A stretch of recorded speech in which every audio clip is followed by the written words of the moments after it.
Hello, welcome back. Um, I recorded this video earlier today and forgot to turn on the sound, so I'm going to do it right now with the sound by replaying it, but just talking as we go. So, oops, you learn something every day. So a couple of administrative things to start off with. One of them is I've pulled up the canvas for the course, so you can sort of see a couple things off to the right. There's a list of all the sorts of things that presumably you would want to be aware of. Um, and then off to the left, there's the discussion thing. What am I mousing over? Okay, so reading quiz 2, that's something that you've just finished up probably. If you forgot to, don't worry about it. But from here on out, definitely be sure to take the reading quizzes. One student asked about not having access to it before she went to bed on Tuesday night and then got up late on Wednesday and missed it entirely, and that's okay. From here on out, know though that if you do go to bed at one point in time, you're going to want to get up a little bit earlier if you don't see the reading quiz and take it before you go to bed and you have got obligations in the morning on Wednesday, be sure to get up early enough to do that. Also on the right, you can see quiz 1 is done. The answers to quiz 1 are available online on the class website. And then the quiz 2 should be appearing soon. If you got any questions on anything that comes up in the video, especially example problems during the course of class today, try the discussion. It's the best place to start a conversation. If it's not during the official office hours time or the official class time, that's the best place to put stuff. And then you can have classmates answer. And I also get a daily summary of about 6 p.m. all the questions that were put there, and then I can go in at my next convenience to do that.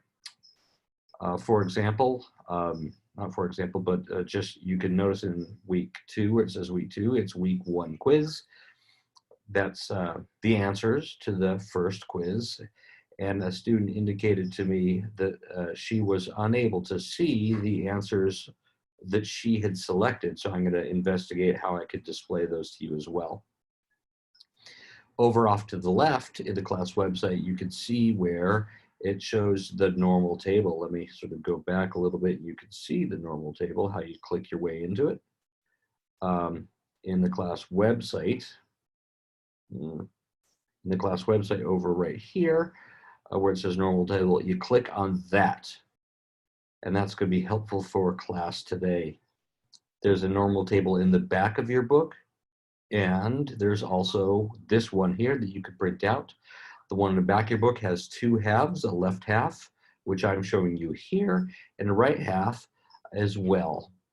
So let's dive in. So here's a normal curve. This equation is something that you maybe aren't really thinking is worth memorizing. You're correct. But this tells you the height of the bell curve at any particular location, y. So along the x-axis, if we label that as y, you can see that it's centered here at mu.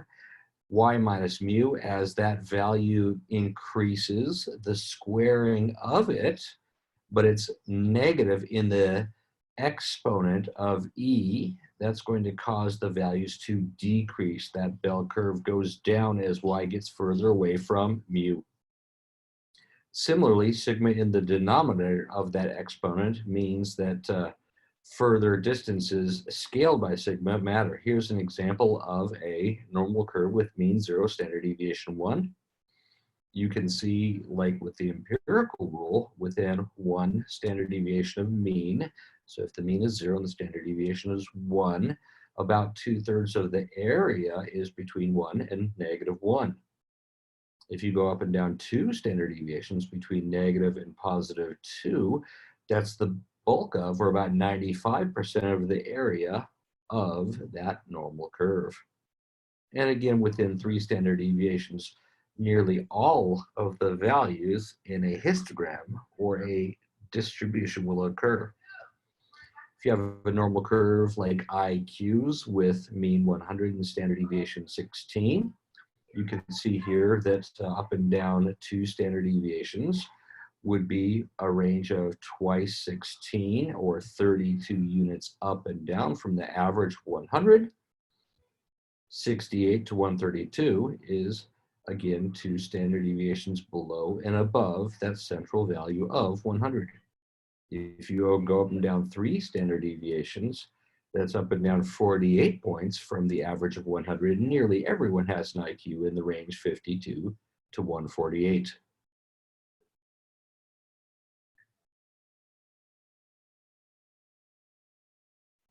Okay, next slide, please.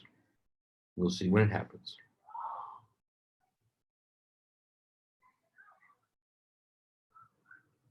I apparently said something else at this point in time in the first recording, which did not actually record the volume.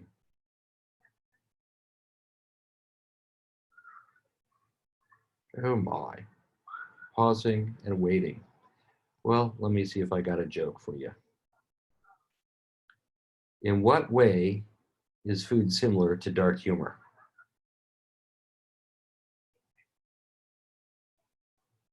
In what way is food similar to dark humor?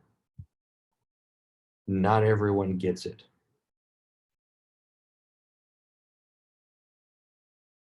It's a much better joke to tell during a regular class session. The reason is, when I tell that joke in a regular class session, it always takes some people just a fraction of a second to get it, others don't.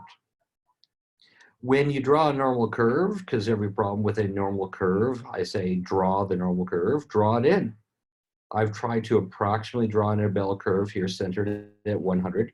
You can see that it's symmetrical. So right there, the point of balance, mu 100 is what I've indicated. And if you chop off just a couple percent at either end, 2 to 3% in the lower and the upper tail, that should contain the middle 95% in the middle. That's a range that's 2 standard deviations wide. So if you want to have an approximate bell curve to help you answer the questions, first off, draw in a bell curve. Second, label the center. Third, chop off a couple percent at either end. And you're going to have 132 at mu plus 2 sigma. And 68 is about where you'd have mu minus 2 sigma. That will give you the ability to tackle problems like if I asked you what percent of people have IQs of 84 or below, you could shade in that region and, like in the last part of chapter 3, eyeball it to get an approximate answer. When asking students to always draw on the curve, the benefit of doing so is that the students who do draw the curve tend to get better scores on the exams, not because drawing in the curve is something magic or special, but because it helps you make sure you can guesstimate what your answer is before you end up doing the calculations. It provides a way of double checking your calculations without any real extra effort. The normal density, like in our case here, with a mean of 116, 100 and a standard deviation of 16, you see in the range 68 to 132, about 95% of the area. The empirical rule works perfectly with the normal curve. So when in class, I ask students the question, what if I pick a person at random? What's the chance that person has an IQ of 116? You would shade that in, you'd eyeball it, you'd say, I don't know, 20, 30%, something in that range. Seems like a pretty good guess. IQ of 116, 20, 30%, maybe a little bit less than 20. I don't know, thinking 20% or so. I'm just guessing at what the answer is, 20%. Now, if you remember the empirical rule, you know, if you go within 1 standard deviation of the mean from 84 to 116, that should have 2/3 the area, which means 1/3 of the area is split evenly between the lower and the upper tail of that bell curve. Half of it being on the right-hand side and half of it being on the left-hand side, we'd see 1/6 in the lower tail, 1/6 in the upper tail, and then 2/3 in the middle. 1/6, 1/6 is about 17%. So not a bad way to guess at what the answer is, 17%. It's actually pretty close to the truth. But if I give you a question which is a little bit different, not with a cutoff right at the ±1, ±2, or ±3 standard deviations above the mean, it's a little bit more challenging. What if I asked you, what's the chance of a randomly chosen person having an IQ at least 110? You're going to look at that and you know the answer has to be more than 17%, because 17% is from 116 and up. So my answer here, I'm thinking 25%. If 17% is from 116 and up, it looks as though I've got a bit more, 25 or 30% perhaps.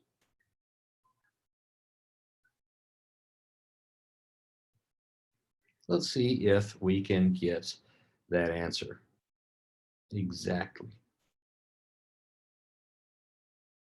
So at this point in time, I'm going to mention a story. I'm going to tell you a story about what happened when I moved back to California from Virginia, where I, right after I getting the PhD at Berkeley, I sort of moved to Virginia for 5 years, then back here. In that 5 years, somehow the DMV, they lost some of my driver's license information. When I moved back, they asked me all sorts of questions like, how tall are you? Now I happen to know that my height is 5'8.5". And I happen to know that the average person is 5'10". I told the lady behind the counter, I'm 1.5 inches below average. Did I lie to her? Absolutely not. But if she didn't know the average height, me telling her that I'm 1.5 inches below average was maybe not helpful, but did I lie? No, I did not.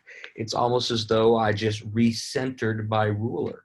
If you remember the ruler postulate from geometry in high school, you could put the central value of the ruler down and measure things from the 50 centimeter mark if you want.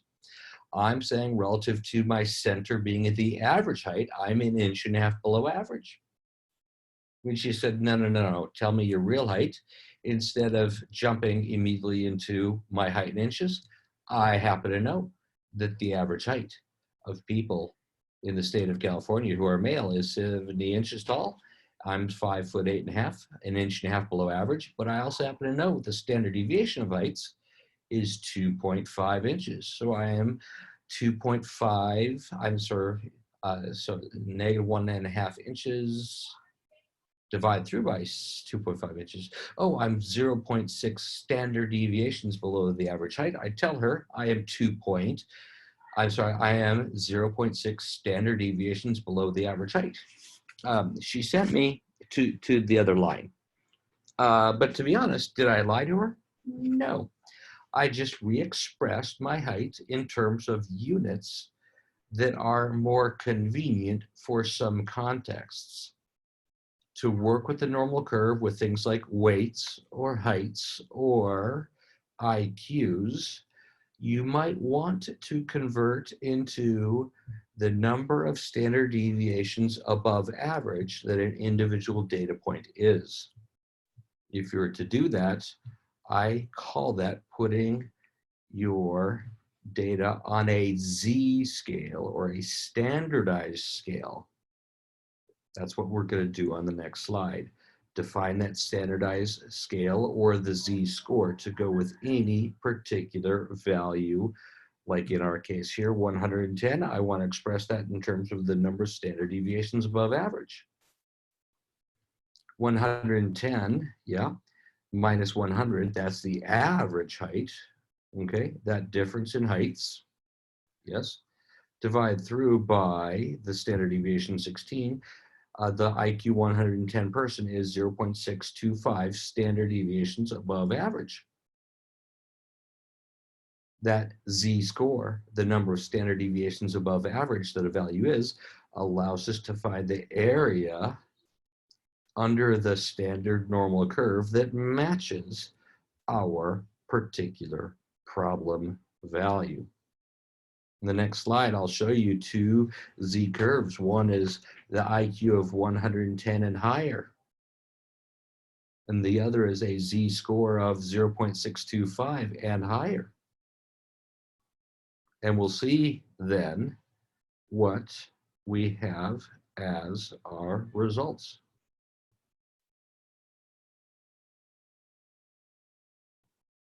I'm spotting here with an IQ of 110 or higher.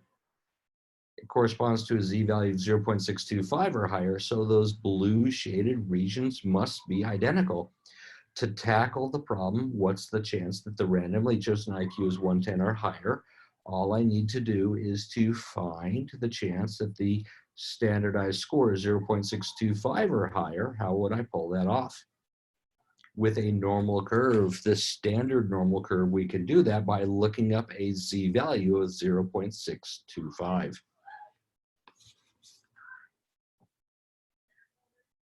We'll be doing that shortly. But my Z value of 0.625 and up is matching my IQ of 110 or higher. Again, it's sort of like a ruler. If you take your ruler and you flip over from the inches side to the centimeter side, it's still measuring the same thing. Just like a Z-score measures the same thing as the IQ score measures.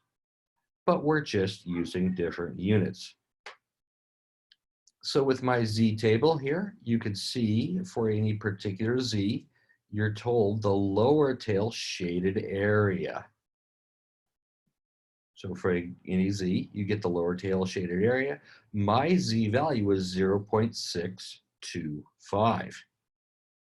With the Z curve, it's symmetrical.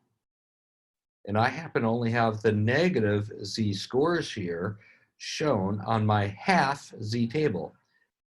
You have the whole of Z table. I only have half of Z table that I'm working with, but I can still get the job done.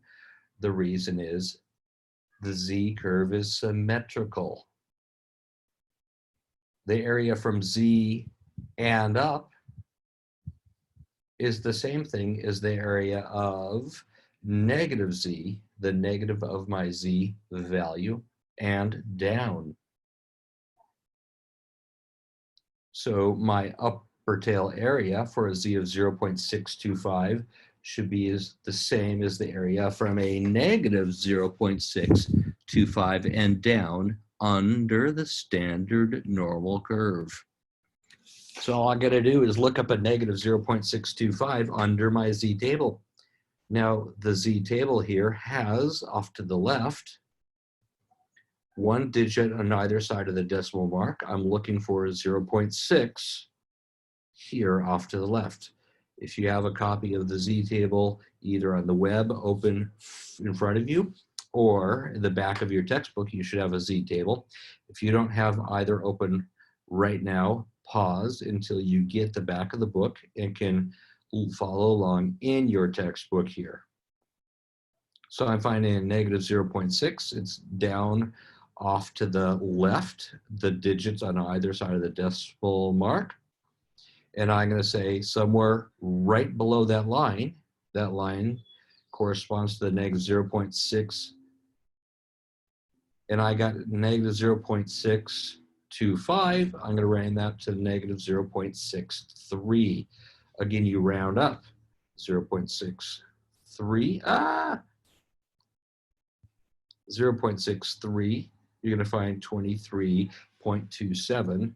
0.2327 is our lower tail shaded area, 0.2327, or 23.27%, which means the area from the positive 0.625 is also 23.27%.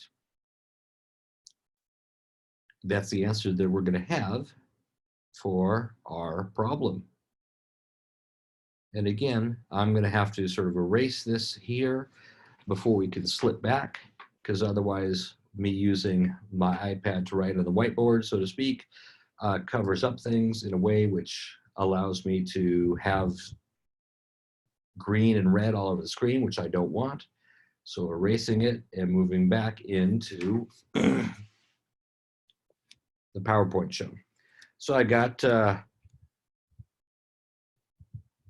lower tail area, okay, for a negative 0.63 corresponds to that upper tail area about 26.43%. Then I'm going to have 26.43% as the answer for my IQ problem. Again, the IQ, 26.43%. That's a good place to stop. We'll see you next time.